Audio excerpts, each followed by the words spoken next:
The production of this program is made possible thanks to the support of the following and viewers like you. Social purpose is emerging as an important and necessary part of business. What is social purpose, you ask? Drew Collier, the president and CEO of LGM Financial Services, says social purpose is the reason to be in business. It's not just a nice-to-have policy. It is the company's reason for being. It's social ambition, and it is the path to profitability. It is, in the words of Simon Sinek, the why we do what we do versus the what we do. In 2022, Larry Fink, the CEO of BlackRock, the largest investment firm in the world, in his letter to CEOs said, "Your company's purpose is its North Star." Putting your company's purpose at the foundation of your relationships with stakeholders is critical to long-term success. Employees need to understand and connect with your purpose as well, and when they do, they can be your staunchest advocates. The focus of purpose is a move beyond corporate social responsibility, which was focused on doing good things because, well, they were good. Social purpose, Collier says, is a guidepost that informs products, services, a company's goals, and strategies. I invited Drew Collier to join me for a conversation that matters about a new way of doing business, doing it with an objective of contributing to a better world. Drew, welcome. Thanks, Stuart. Great to be here. Is this an idealistic view, or is it possible? I wouldn't. So I'm not an idealist. I'm more of a pragmatist, I guess. I recognize that businesses got to run businesses. We've got to employ people. We've got to serve customers, and all of that. Where I think this goes, though, is it's a broader worldview than just that definition of what a business is for. I think it recognizes our communities. It recognizes how who we're serving, broader stakeholders, things like that. And so I don't think it's idealist. I think it's a practical evolution of how we see businesses need to run. And I think we've certainly seen some really great examples of that, at LGM, but also in other organizations I've worked with over the years as well. Can you give me a couple of examples that you sort of go, look, these are companies that are setting a standard that others can aspire to match? Yeah. Well, I mean, there's the really well-known ones that, the Patagonias of the world and Van City locally. Like, there's some really great brands that do a really great job with this locally. And I think there's certain industries that are further ahead. The industry that I'm in terms of working with the automotive industry, I would say is not that far ahead. We'll probably talk a bit more about that later.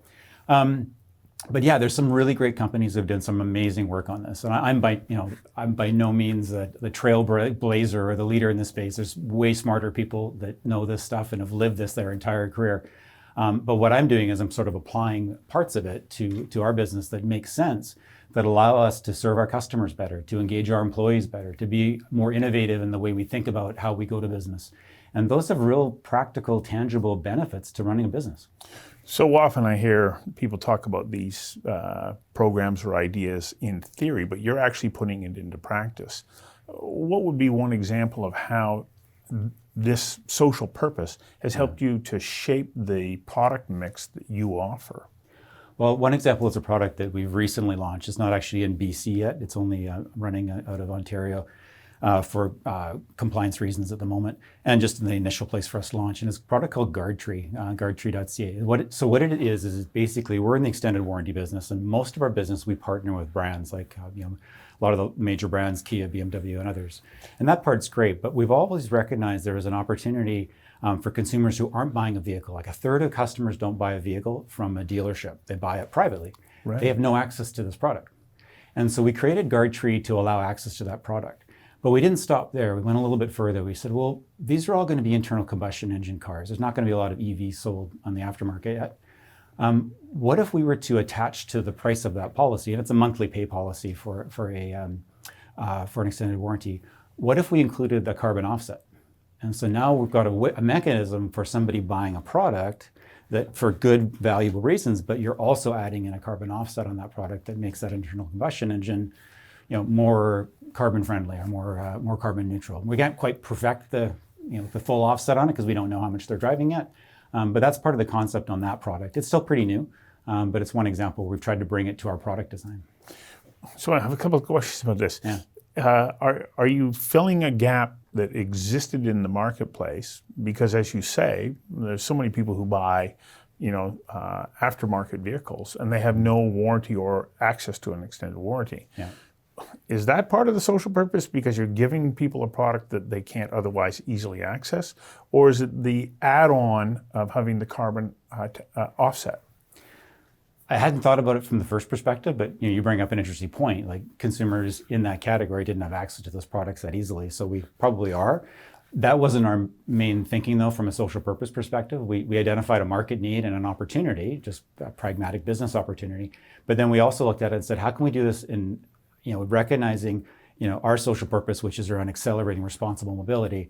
How can we bring that lens to it? How can we add that element to that product? And that's part of what we try to do at LGM, and everything that we're doing is we'll ask that question of like, how does this apply to responsible mobility, which is what we're, our purpose and what we're trying to do and working with our partners or working with our own products. The production of this program is made possible thanks to the support of the following and viewers like you.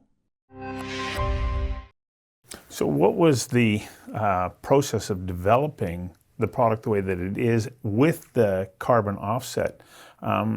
What do you do internally as a company to bring forward those kinds of ideas? Because, as I pointed out in the introduction, if you can have your employees buy into what your purpose is, they become staunch advocates and allies around what the company is setting to achieve. Absolutely. I think that's a big part of it, is engaging our employees in the process of the design and asking that question.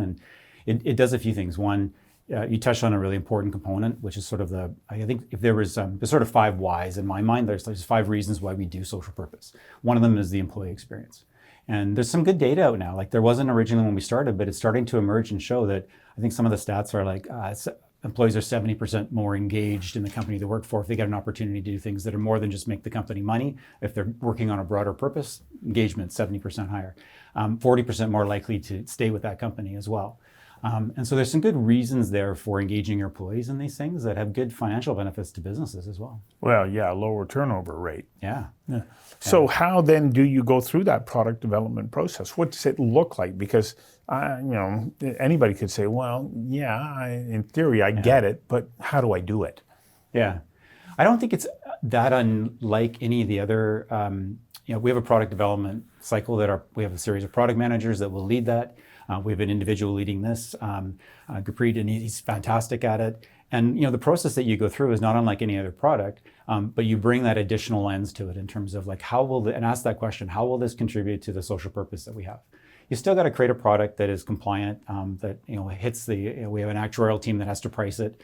All of those elements still have to be baked in. But then there's also an element of like, what are we doing here that makes it part of our social purpose, so that it is also about achieving that overarching objective that we have for the organization. So, sometimes we'll go to a company that will say, oh, well, we're supporting this organization or that not-for-profit. Yeah. How'd you like to contribute some extra money? And there are times when I look at it and I go, okay, so you're taking extra money from me from what I'm already paying you.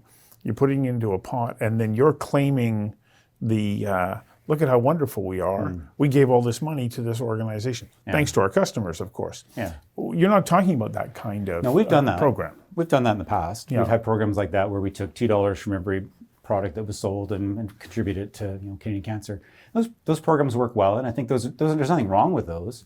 But but can I ask for a little bit of clarification? You weren't asking for an extra $2 on top of what you were charging. No, you were taking it out. It's baked into the design. Which I think it speaks more to, we've developed a pricing structure that allows us to meet these objectives, but then also to meet other, elements of social responsibility.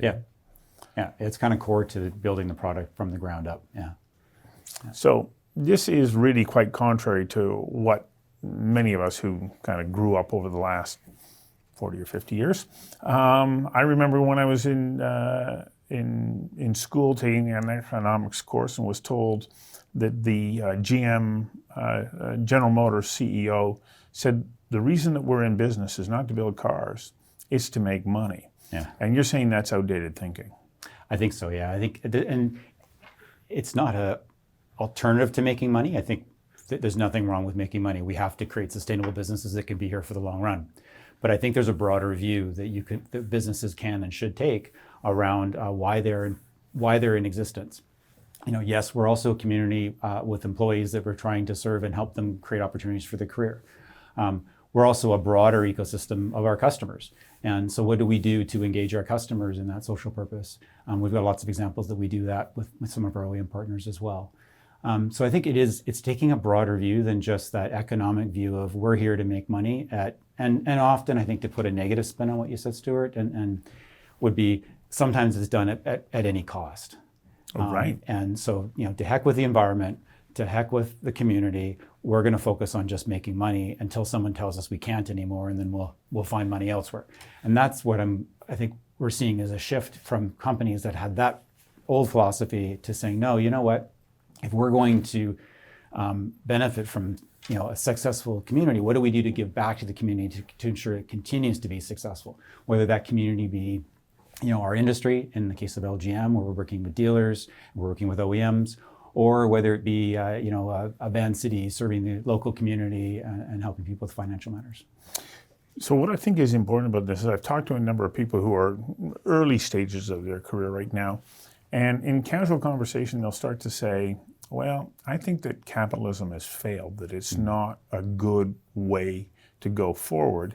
And they don't really want to get behind companies that are driven to just towards a profit motive, because they don't think that they're doing the right things. And then they point to the environment, and they point to the housing crisis and everything else, and they want to point the finger at capitalism. Yeah. But what you're saying is, no, don't throw it all out. Let's embrace a new spirit of capitalism that says, okay, how do we work together to solve problems? Absolutely. That's exactly. Yeah. And I mean, there is an element there where I think consumers, and we're seeing this in certain industries more than others, I wish my customers cared more about our social purpose. There are some that do in certain sectors. Consumer goods, I think, has evolved a lot. You see the Whole Foods has a ton of products. You walk in now and you can see it right out of the gate. There are some consumers that are prepared to direct their purchases towards companies that care. So that's another factor in terms of why social purpose. There's the employee, and there's also that factor, and there's the do the right thing is still there too. Mm-hmm. But that is for sure a factor. It hasn't evolved yet in every industry, and I think it's still coming. I think we're still getting there. The production of this program is made possible thanks to the support of the following and viewers like you. When we run up against the harsh reality of inflation, we take a look at the fact that in Canada, based on OECD projections, per capita, increases are going to be negligible for the time being. How does social purpose help us navigate our way through what for some will be challenging times, because they're not going to see their incomes increasing? How does this help us say we're doing the right thing and collectively we're going to find the answers that we need? Mm-hmm. That's a tough one, isn't it? There's a few levels on that question, I think. Yeah. Maybe I'll give, rather than an individual consumer perspective, I'll speak from a corporate perspective. I think corporations have the same problem. When you're going through a tough time, how do you stay true to that? How do you, so I'll give you an example. Yeah. So a couple of years ago, when LGM first coined this, we're going to be a social purpose company, and laid out our purpose is accelerating responsible mobility, it was all good times. We were making a lot of money, we were happy, and everything was fantastic, and all this stuff sounds great, right? Along comes a couple of events that happened in our industry, and also then, of course, we know the pandemic. Vehicle production went down to 20%. Sales went down to 20%, and we were hit really, really hard. We had to move to a 3-day work week, had to make a lot of concessions and changes, had to reduce our headcount. So we went through the tough stuff, but the question is, and we ask this constantly of each other and our leadership team, are we doing it in a way that is consistent with who we are, our values, but also our social purpose? And we took what was responsible mobility and kind of put the emphasis on responsible and said, are we doing it in a responsible way? And it became a little bit of an internal kind of language we use. So we had to part ways with some staff, for example, and our HR team followed up with them every month until they got another job, and just kept checking in with them. How are you doing? Can we do anything else for you? What else can we do to help? That kind of thing, and which is a little bit unique. And I think it paid dividends back in terms of the employee experience that we had. And some of them actually, even when times turned around, have actually come back to the organization, and it makes a difference.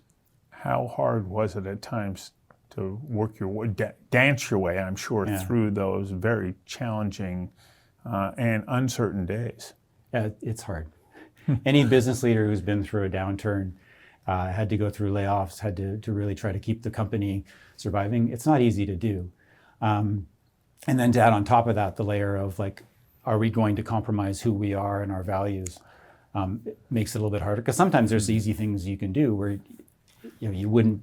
I think the challenge is, and we had some conversations like this, which is, okay, when all is said and done and this thing blows over and we're good again, how are we going to feel about how we handled it? Mm-hmm. Are we going to hold our heads high and be able to say we are who we are and we're still that organization, or will we have compromised everything that was important to us? And we decided we wanted to continue to be who we were. It wasn't easy to do though. You remind me of a saying from a fellow by the name of Dan Alisic, who I play tennis with. He says, you can say these are my values, but until it costs you something, it's just words. Yep. And so this is where the commitment to what you say is your social purpose really comes into full view. Do you actually live by those? And that's when you say, yeah, this is my value. Yeah, those are the examples that matter, because that's the true test.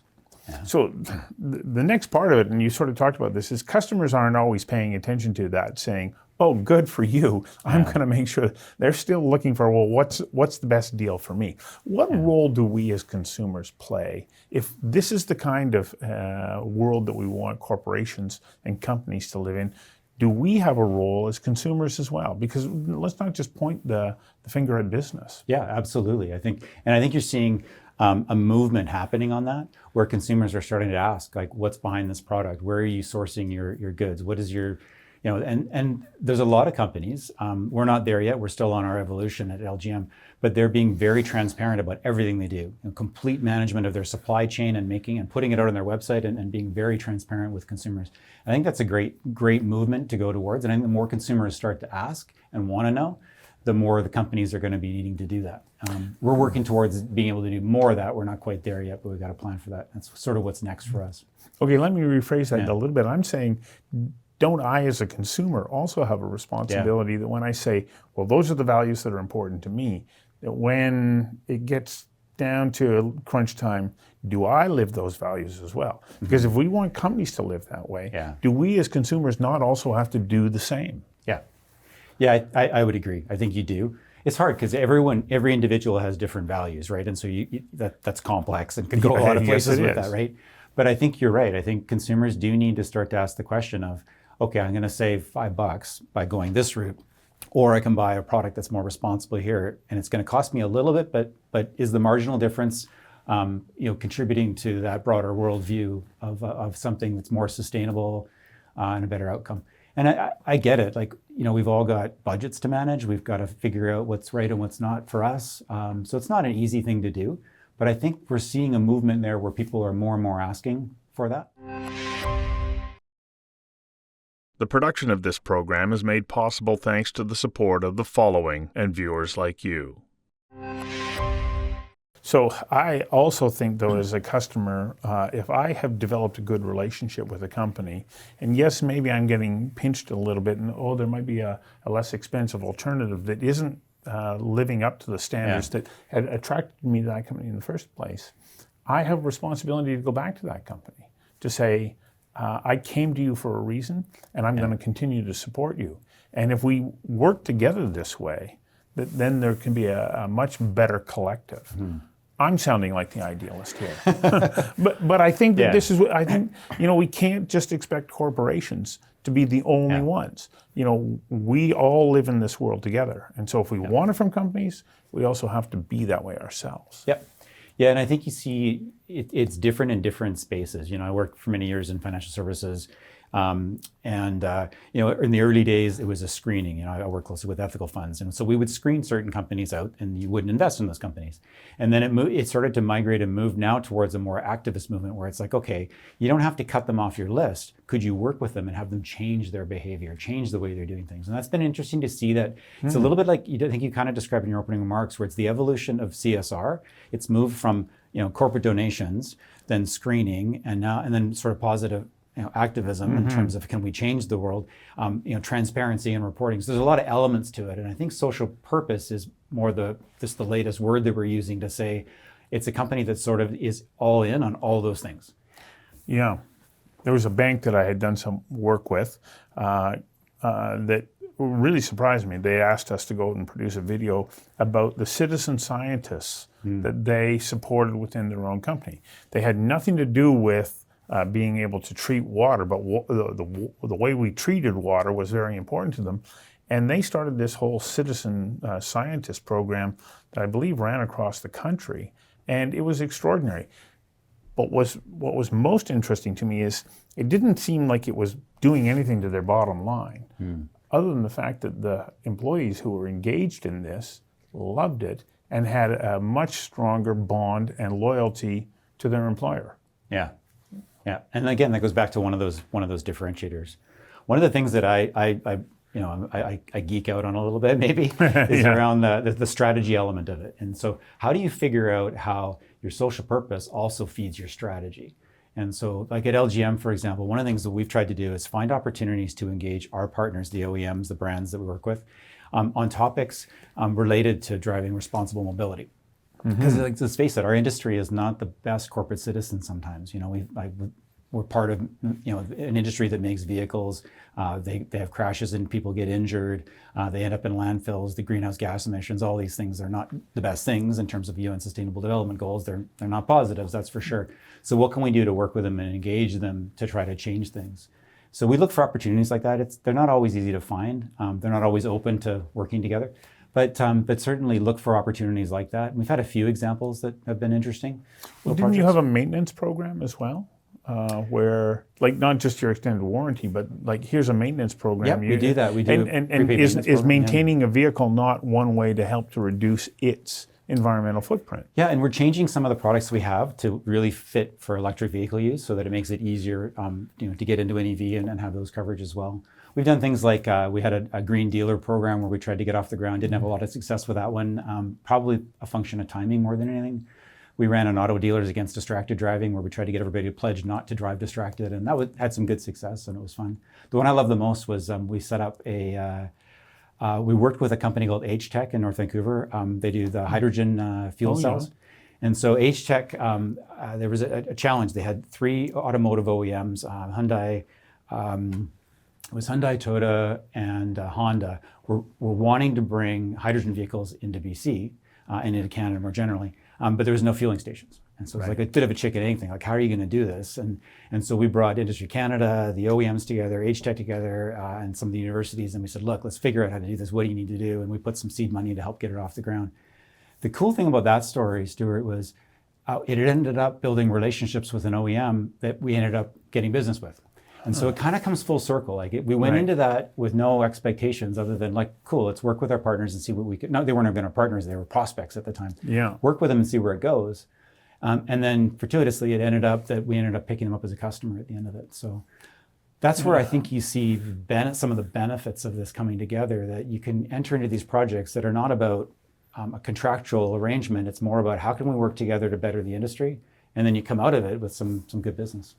Ronald Reagan said as one of his objectives when he became president was to take the focus off of just being a success and really celebrate people who just try. Mm-hmm. And he said, the people who put themselves out there, they try, and even if they fail, they launch a dynamic or a series of responses that can bring about other changes that were unintended but can be great. Yeah. And this is what you're saying. See whether or not there's some way in which you can make a difference. Yeah. And who knows what comes of it. Exactly. Yeah. And hydrogen is a great example because it blends perfectly with gasoline, diesel, and it reduces the carbon footprint, especially when it's green hydrogen, beautifully. Yep. The vehicles run really well. So hopefully that still has legs and continue to go forward. It is. I think we've got, I've lost count. I think it's 4 or 5 now in BC. one in Quebec, and so they're continuing to build that out. We're not actively part of that anymore. It's got its own legs and it's running, which is great to see. But it's a cool little story to say how we kind of were helping getting something like that. And that's, as you say, that's one of the other benefits of saying, looking for those opportunities that fit with your purpose. Yeah, exactly. Well, you're an interesting example for people to look to, and of course, I'm fascinated by the topic because I think that we all have responsibility, to contribute to the kind of community that we want to live in. Thank you. I agree. Thank you, Stuart. Thanks for having me.